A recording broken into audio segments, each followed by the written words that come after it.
Hello guys, welcome to 5th Generation Hobby Shop and welcome to another unboxing and testing. Shoutout po natin si Sir Ronnie ng Cainta, Rizal. Okay, so ngayon meron tayo ditong i-unbox. Quick review lang po ng Block 17. This is Umarex. Ayan po yung specs. Block 17 block 4.5mm 0.177 P stands for pellet / BB, yan yung steel ball, CO2 powered, 3 joules, 8 rounder. Yan, by Umarex. Okay, so this is the Glock 17 Gen 3. So dual ammo po yung nakalagay po dyan na 177 pellet / 4.5mm steel ball. So ito po yung bala niya. Ito yung 4.5mm na bolitas. Okay, copper coated bolitas po yan, magnet. Ayan. 4.5mm po na bolitas. Ito naman po yung 0.177 pellet. Ito yung lead pellet or yung tingga. Ayan. Yun yung 0.177. So, bali yan po yung kanyang bala.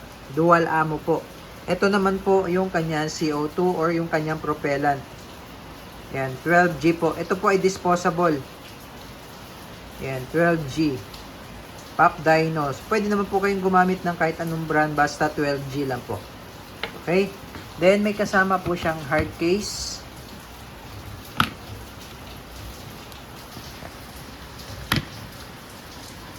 Ayan. So, yan po yung unit.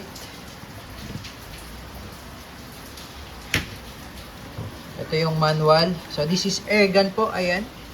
Ayan po. Caliber 4.5mm, 0.177 BB or pellet. Okay, steel ball or pellet. Ayan. So, ito yung unit.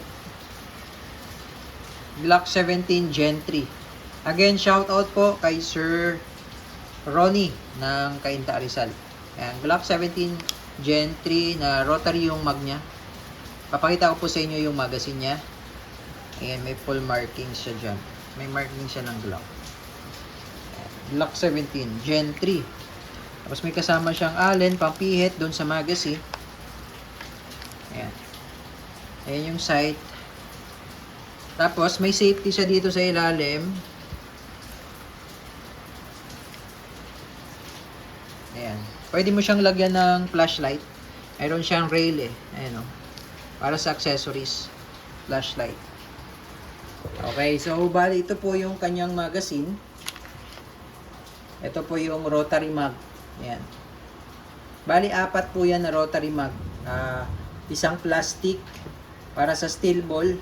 Tapos, 3 rubberized na rotary para naman to sa pellet.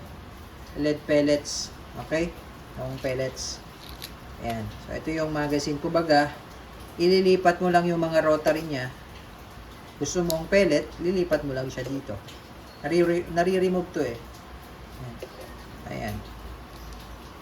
Okay, tapos all steel na siya, pati yung loob. Ayan.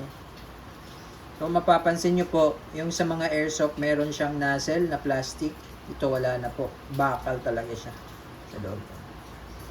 Ayan. Tapos meron yan groove. Hindi lang kita sa camera. Yung barrel niya, may groove. Ayan. Okay. Tapos yung trigger nito, sir, malalim po, no?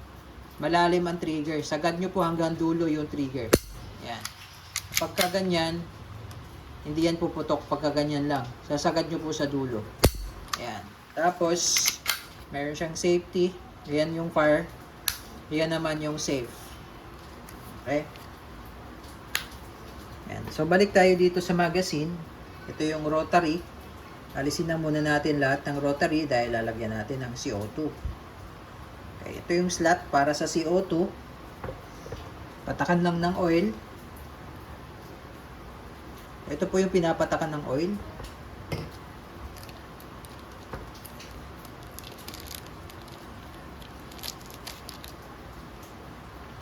Slide nyo lang yung base pad and meron din siyang Glock markings. Ayan. Pasok mo CO2. Adjust lang natin yung screw. Ayan. Tapos, kailangan mabilis po ang pihit. Kasi pag medyo mabagal po ang pihit, once na punctured niya, mabilis yung singaw nun eh. Ayan, tamang higpit lang, tapos balik. Okay? So, ngayon, maglo-load tayo ng bulitas at saka pellet. Okay, dito tayo sa pambulitas.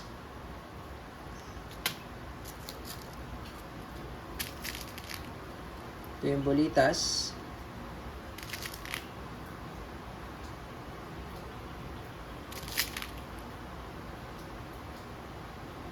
So, minsan nalalaglag yung bulitas. Normal lang yan. Minsan maluwag eh. Yan. Yan. Daan-daanin nyo lang o.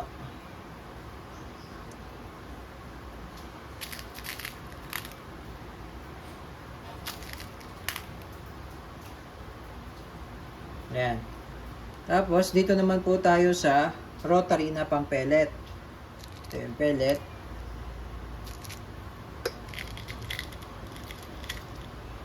So, makikita nyo po yung gear niya sa harapan. Nasa harapan po yung gear. Bali, sa likod po tayo maglalagay ng bala.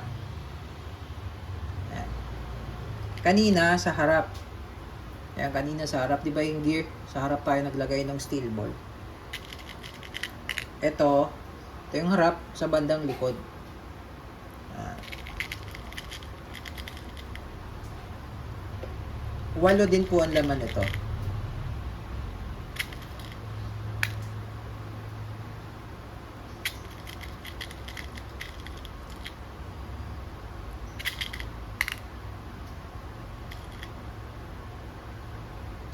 Yeah. Make sure lang na wala pong naka-usli na pellet.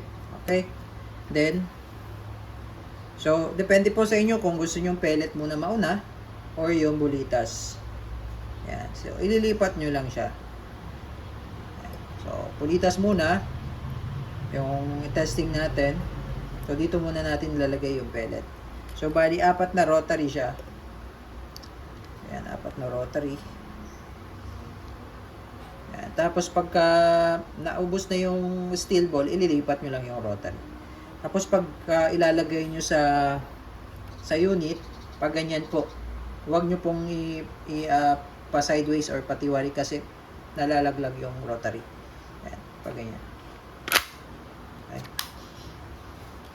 Okay, so blow back po ito, so pwede nyo ikasa at gumagalaw rin yung slide nito. Ayan.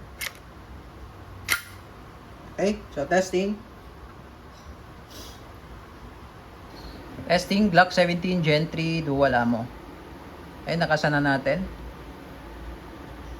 Airing.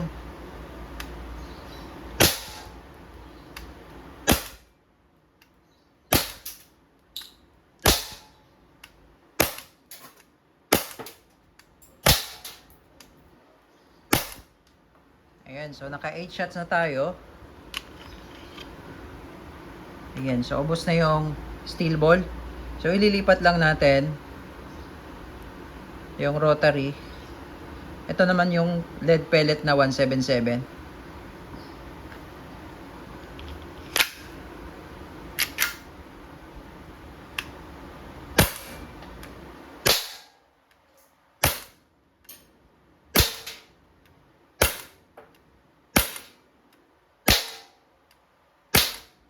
Okay, so nakawalo na rin tayo. So wala na rin pong laman yan.